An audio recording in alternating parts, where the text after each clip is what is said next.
L'étude des fermentations est à l'origine de la découverte des microzymas par le professeur Antoine Béchamp.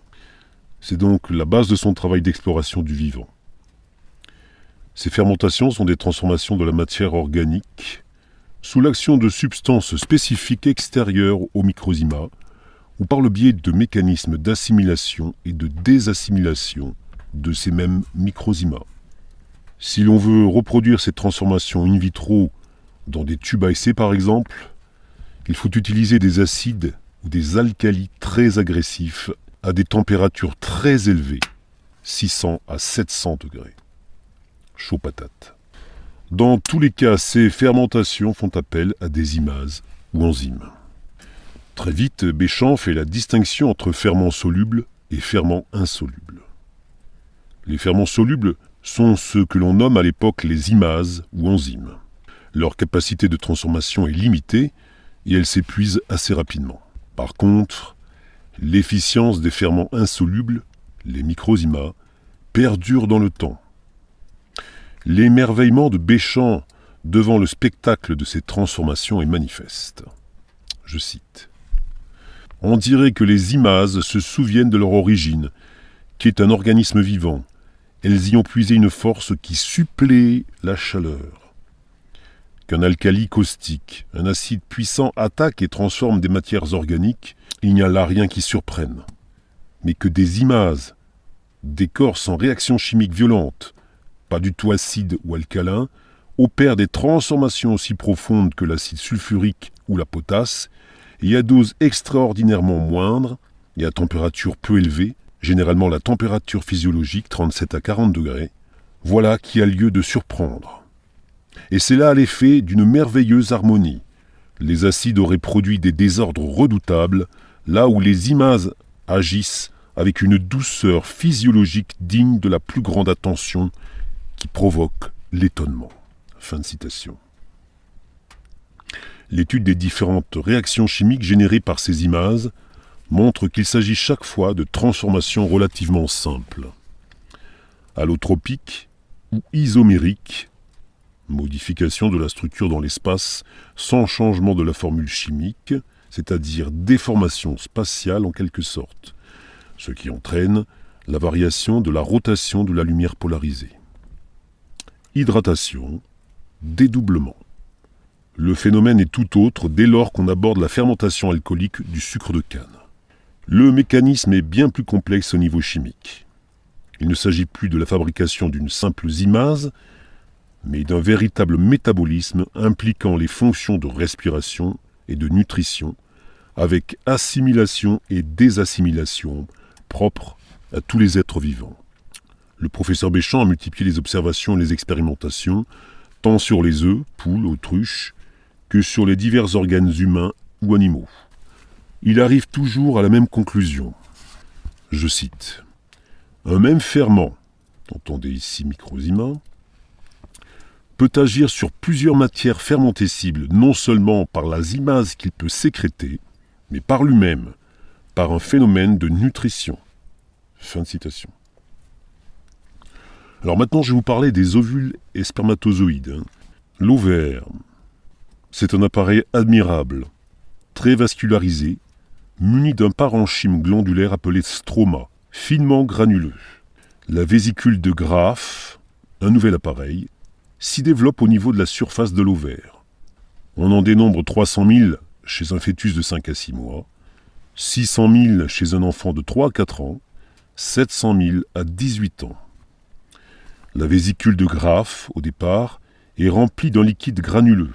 Sa paroi est elle-même constituée de cellules diverses. Elle est richement vascularisée. On ne voit jamais que l'ovule procède directement d'une autre cellule. Il se développe au sein du liquide granuleux contenu dans la vésicule de Graaff. Ce phénomène ne se produit pas dans toutes les vésicules, mais seulement dans un petit nombre d'entre elles. Pour être fécond, l'ovule devra devenir œuf, et pour cela, rencontrer un autre élément structuré provenant d'un autre individu de sexe différent. Il faut que l'ovule soit fécondé. Le testicule. Les spermatozoïdes naissent eux aussi d'un appareil glandulaire particulier, le testicule. La structure de cette glande est très complexe, richement vasculaire, et elle prend également naissance dans le corps de Wolff. Elle contient une multitude de tubes, appelés tubules séminifères contournés, qui sont remplis de cellules dont un grand nombre sont destinées à produire l'élément fécondateur, le spermatozoïde. Ce sont les cellules spermatiques.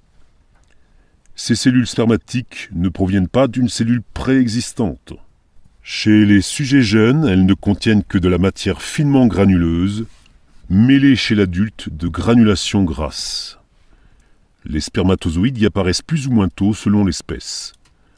La cellule spermatique de l'adulte contient un blastème ou protoplasma, cytoplasme, finement granuleux. Chez certaines espèces, une seule cellule peut produire plusieurs spermatozoïdes, une dizaine. Chaque spermatozoïde se forme par tassement d'un grand nombre de microzymas, d'abord sans enveloppe, puis avec enveloppe. La queue se forme par adjonction de granulations qui finissent par former des filaments monoliformes. Un homme adulte produit plusieurs dizaines de millions de spermatozoïdes chaque jour. Récapitulatif. Le microzyma est le rouage fondamental de tout ce qui est vivant, organisé, au moins sur notre planète. Cette microcellule, qui mesure entre 30 et 60 nanomètres de diamètre, comporte une membrane, un cytoplasme, milieu intérieur, qui contient de l'eau, des substances albuminoïdes et de l'ADN. Je rappelle que selon le professeur Philippa Hewins, ils réagissent positivement au réactif ADN, et un cristal de silicium en son centre. Le microzyma est quasiment immortel. On trouve des microzymas vivants dans du calcaire ou de la craie fossile qui a plus de 12 millions d'années. Ils sont capables de se réactiver et de reconstruire des coquillages vivants. Les microzymas sont détruits par l'incinération. Par contre, ils résistent au bombardement d'électrons d'un microscope électronique. Ils sont donc capables de supporter la radioactivité. Ce sont les microzymas qui synthétisent les imases ou enzymes permettant les transformations chimiques au cœur du vivant. Ces imases sont excrétées à l'extérieur du microzyma et transforment le milieu environnant. Chaque microzyma est par ailleurs capable d'assimiler et de métaboliser des nutriments et par ce mécanisme d'effectuer des transformations chimiques considérables au cœur du vivant, comme la transformation du sucre en alcool. Il est clair que c'est au cœur des microzymas qu'ont lieu la respiration et les combustions inhérentes à la vie. Nous savons que les microzymas peuvent se reproduire et se multiplier très rapidement au cœur de l'organisme. Les géologues qui les ont redécouverts vers la fin du XXe siècle pensent que cette reproduction se ferait par mode sexué, mais c'est à vérifier. Chaque microzyma est spécifique de l'individu où il se trouve, probablement par la réalité des informations inscrites dans son cytoplasme. Je ne crois pas que ce soit par le biais de l'ADN qu'il contient, mais plutôt par les informations inscrites dans l'eau vivante qui le constitue. Dans tous les cas, il est clairement le dépositaire des informations génétiques héréditaires. En fonction de la qualité du milieu dans lequel il baigne, qualité bioélectronique, nutriments, vitamines, et des informations génétiques qu'il véhicule, les microzymas vont pouvoir construire les cellules, les tissus, les organes et les bactéries pour les travaux nécessitant plus de force. Toutes les constructions faites par les microzymas peuvent être démontées et nous retrouvons les microzymas vivants une fois ce démontage effectué.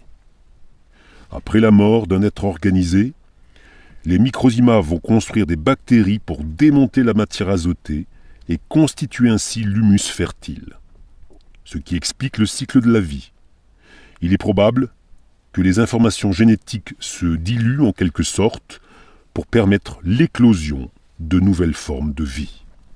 C'est important de bien comprendre que la cellule construite par les microzymas a une durée de vie courte. Les cellules sont bâties par les microzymas, puis démontées lorsqu'elles sont âgées ou usagées. Les scientifiques ont pu démontrer qu'il en est ainsi également pour les neurones, les cellules nerveuses, qui peuvent aussi être démontées et remplacés à la demande. Le calcaire, comme la craie, se sont formés par dépôts de coquillages au fond des océans primitifs qui se sont tassés sous leur poids. C'est la plaie des aquariophiles. Dans les aquariums un peu sophistiqués, des coquillages apparaissent ainsi, et non seulement la coquille, mais l'animal vivant à l'intérieur. Lors de l'examen d'une coupe de calcaire au microscope électronique, les microzymas situés sur le métal de la grille qui porte la coupe ne sont pas volatilisés et restent vivants.